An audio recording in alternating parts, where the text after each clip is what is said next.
Welcome to the Trauma Thrivers podcast. Today's guest is going to talk about his alcohol addiction and how he quit not only his addiction, but he wrote this brilliant book, How to Quit Alcohol in 50 Days.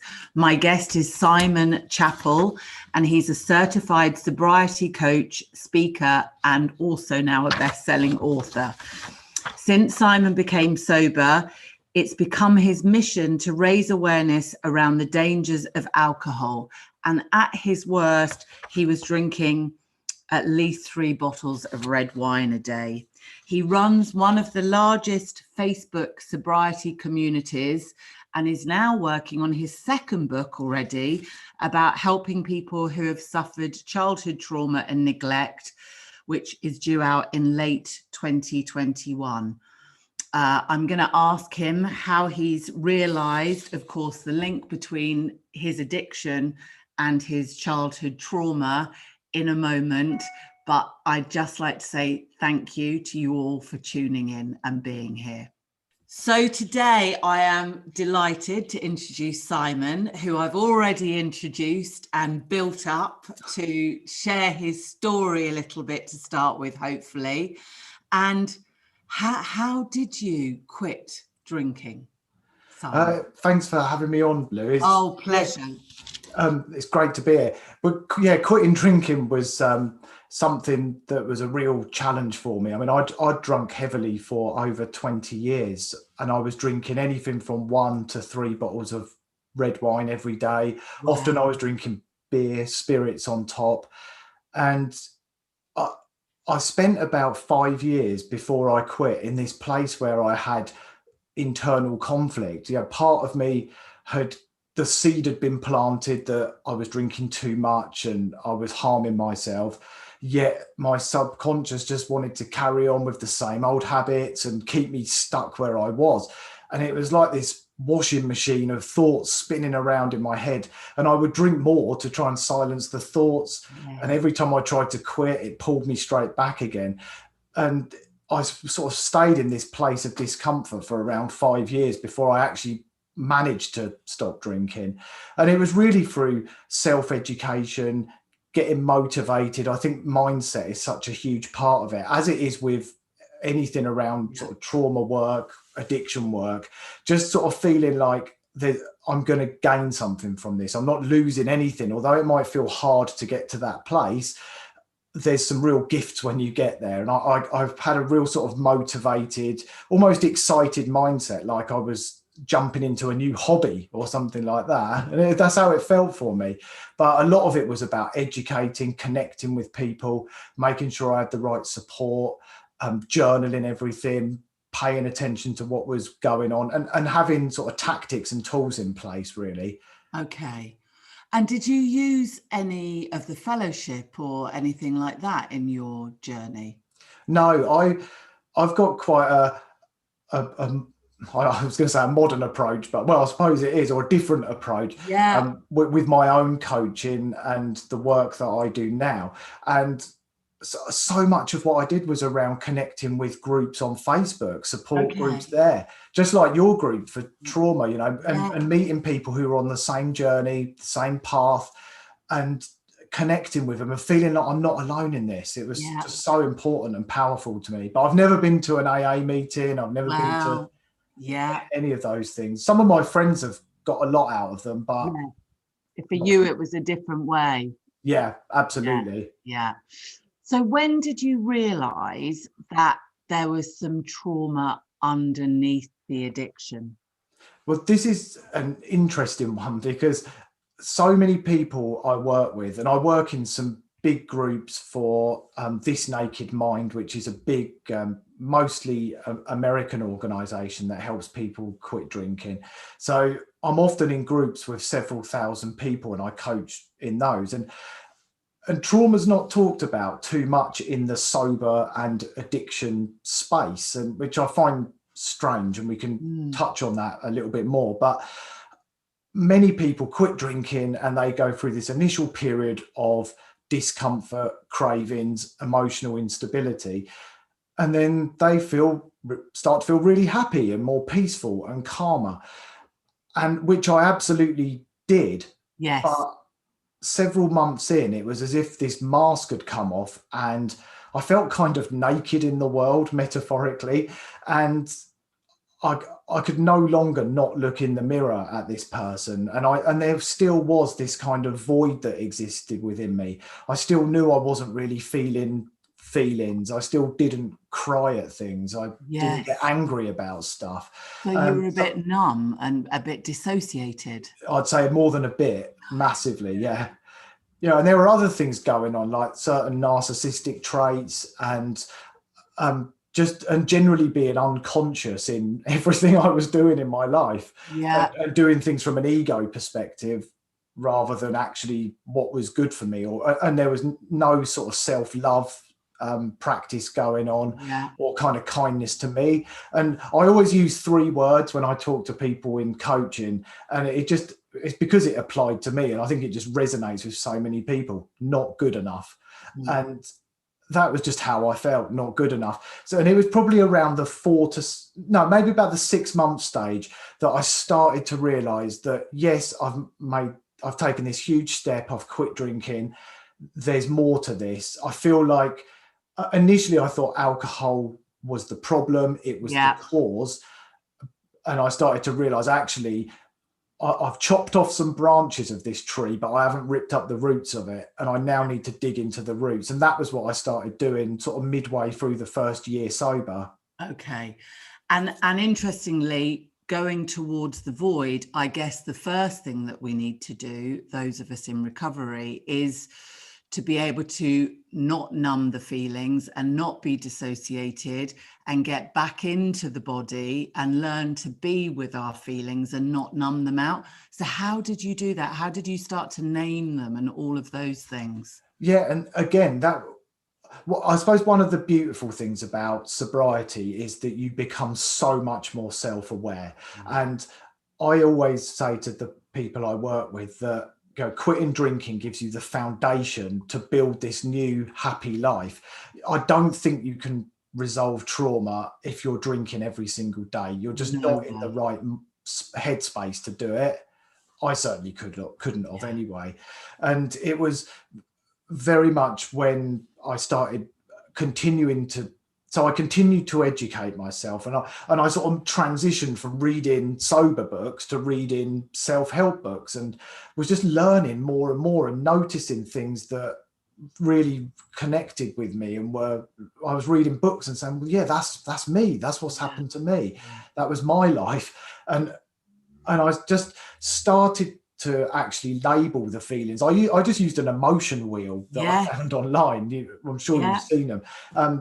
And they're brilliant. In fact, I still use them with clients. They're so good. And someone actually gave me some cards. I was just looking for them, which actually named the emotions as well. So that was kind of how I started. And when you start doing it, it just becomes a new habit of saying, well, that's anger, that's fear, that's rage, or whatever, sadness. But it took a while to start really connecting with them. I mean, anger, I still don't really get angry. I'm working on that one. I'm getting there. Yet. Yeah, I will. I'd encourage anyone to make me angry. Please do it. I'll try not to today, Simon. I'll try not to. And when did you realise that kind of connected back some of those feelings to earlier, obviously, childhood and family of origin? I'm guessing is where the trauma lay or lies. So the more I started looking at it, the more obvious it was becoming that I didn't have a very good childhood. And so I was sexually abused when I was 13 by an older boy, and I didn't tell anyone about it until I was 40 years old. And I was talking to a good friend, actually, she runs another podcast, and she was telling me how she spoke more openly about her own trauma and how much lighter it made her feel. Yeah, this was very much in an early stage of my journey. And I told my wife about it, and I thought, yeah, okay, I feel a bit better about it. But I run quite a big YouTube channel. And the more I kind of paid attention to this and thought, actually, I'm gonna share it. I'm gonna talk about it. So I did on my YouTube, and I had so many people, particularly men, connecting with me who've suffered similar issues, and that was really when I started not only to connect with my own past, but actually talking to other people, offering my thoughts to other people and helping them. And then I started, there were some great books that I read actually that really drew me to the type of parents that I had.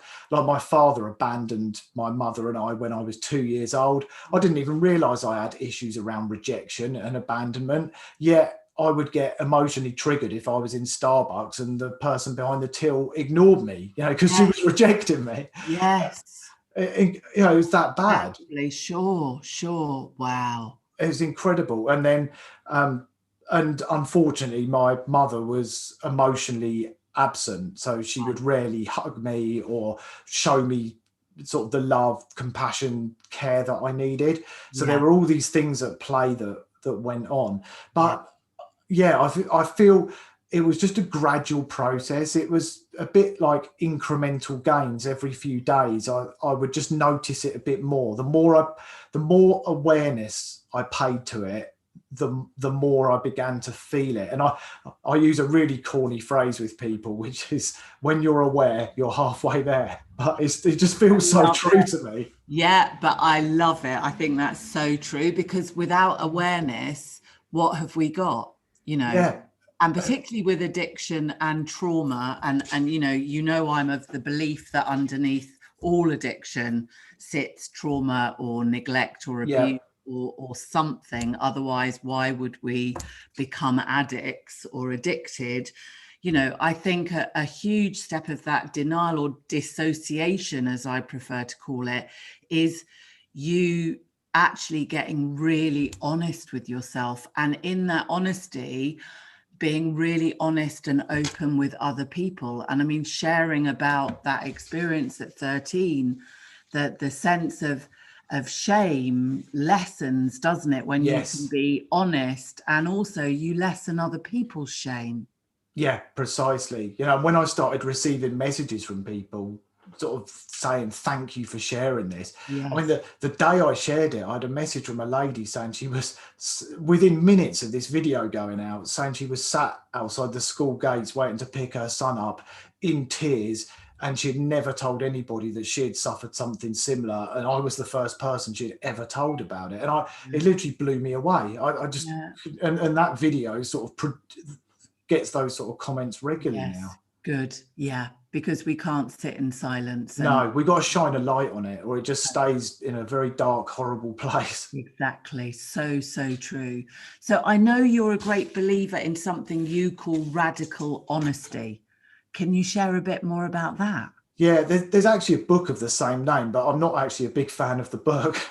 So don't buy it. It's a waste of money. I've always been very honest, and I think I've always overshared with people. So I've worked on that, and I think a lot of that probably came from the abandonment issues and wanting people to not leave. Yeah, please, maybe like other like you. Yeah, exactly. And I think that almost like the more I let you in, the more you'll stay with me, the more you'll be my friend.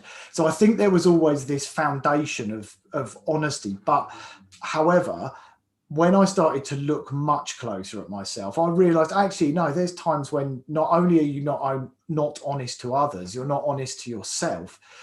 And I really started to work on this almost non-negotiable commitment with myself that I would be completely honest, no matter how hard it was. Because as with many people who suffer trauma and emotional neglect, I was a massive people pleaser.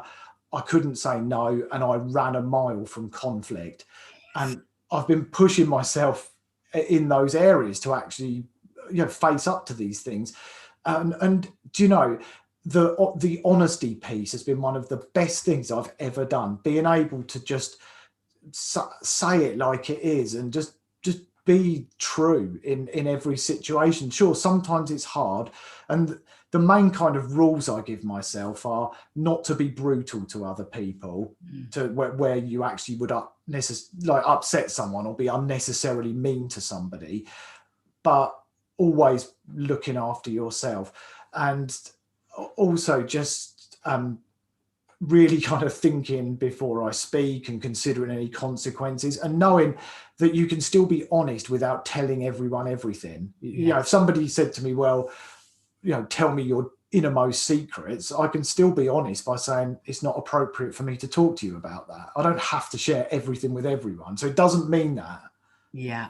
So it's being honest, but still maintaining some boundaries. Right. Yeah, exactly. And Yeah. yeah, particularly with my mother, it's been a godsend, because I've been able to have some incredibly open conversations with her, share with her about how I feel about my childhood, and I've been able to set boundaries, and that is so powerful. I mean, a few years ago, I didn't know what a boundary was. I didn't have any. Yeah. Yeah. So radical honesty, setting boundaries, trying not to people please so much, not being so conflict avoidant.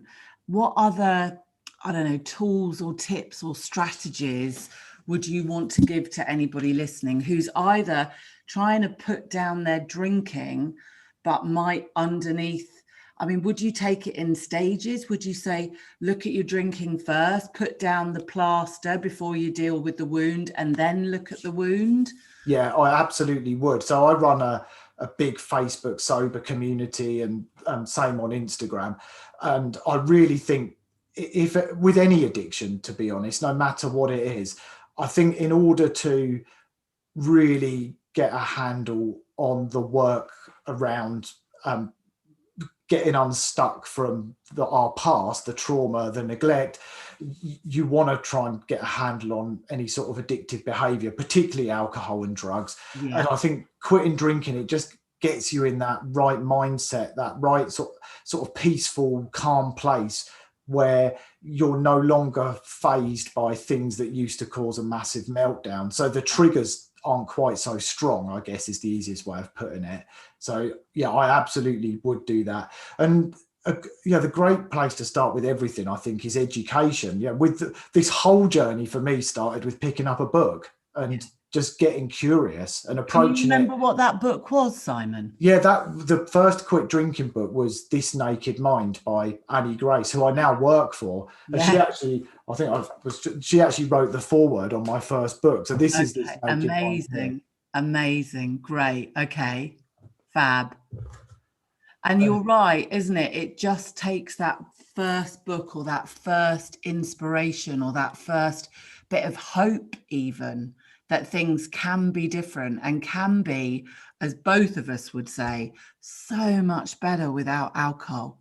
Yeah, absolutely. And obviously that's what I do as a full-time job, is help people quit drinking. And if people could see what they gain from quitting drinking, if you actually knew that and could feel it and see it from the start, it wouldn't feel hard to quit, because you would realize how much better life is. You're a better parent, a better partner, a better employee or business owner, or whatever it may be.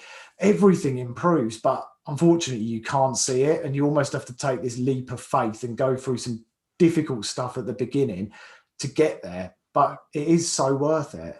Yeah. And what tools are you using now yourself?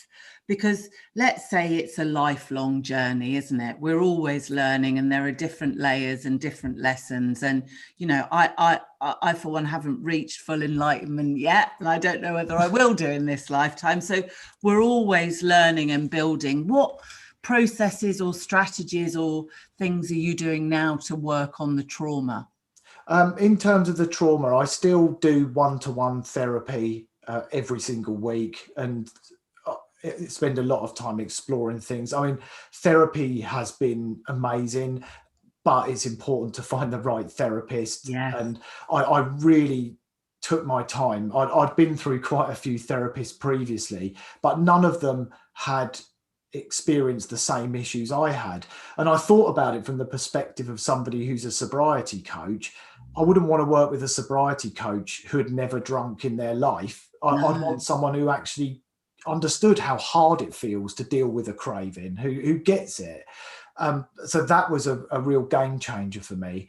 And I'm part of a men's group. We're meeting tonight, every Wednesday night. There's 6 of us in there, and there's no egos. We share everything. I've managed to let go of every single secret I've ever had in there. So I've got no shame about anything, and hopefully not much lurking in my shadow.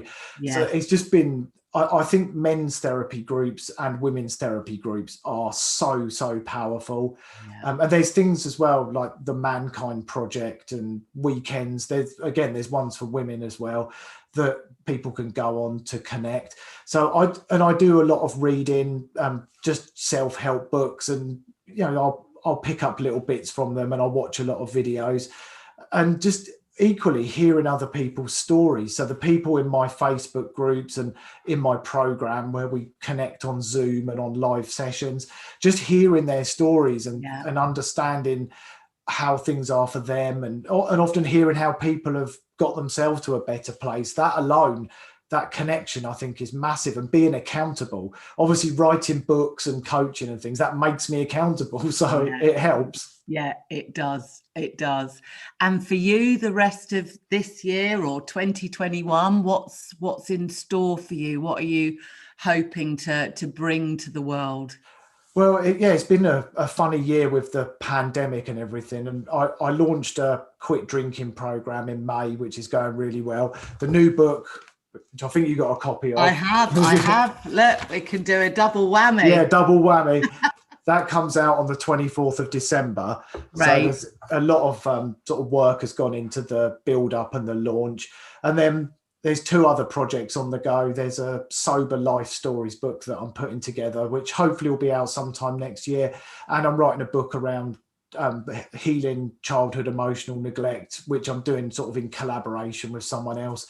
So, which that looks to be quite an interesting project as well. So, well, I'm sure that would be great for the Trauma Thrivers audience. And yeah, absolutely. I think it will. I've had a few people read the manuscript, and the feedback's been really, really good. But I'm not a therapist. It's what I've learned on the journey. But I feel like I've all that stuff I went through at the start of my life, I feel like it's payback time now. It totally is payback time. And it's wonderful that you've learned all these lessons, and you've got these stories, and you've got these things going on, and you're helping so many other people too with their journeys. And at the end of the day, that's what it's all about, isn't it? For both of us. I know that. Yeah, absolutely. Yeah. Likewise, your group's just, is amazing in terms of a space where people can connect and feel safe without judgment, without any fear of being able to express themselves. I think having a safe space is so important, and being able to connect in that is just a wonderful thing. I agree. So Simon, thank you for sharing your time with us today and some of your story. And I presume the whole version is in here for people to read a bit more about you. And the website that they should go to is? My website's besober.co.uk. Okay. And you're on Instagram, Facebook, YouTube? All the usual places, yeah. All right, lovely. They can come and find you. Thank you, Simon. So lovely to meet you. Thanks so much. Thanks for having me on. It's been awesome. Oh, it's been brilliant. You take care, and we'll speak soon, hopefully. Speak soon. All right. Bye. Bye.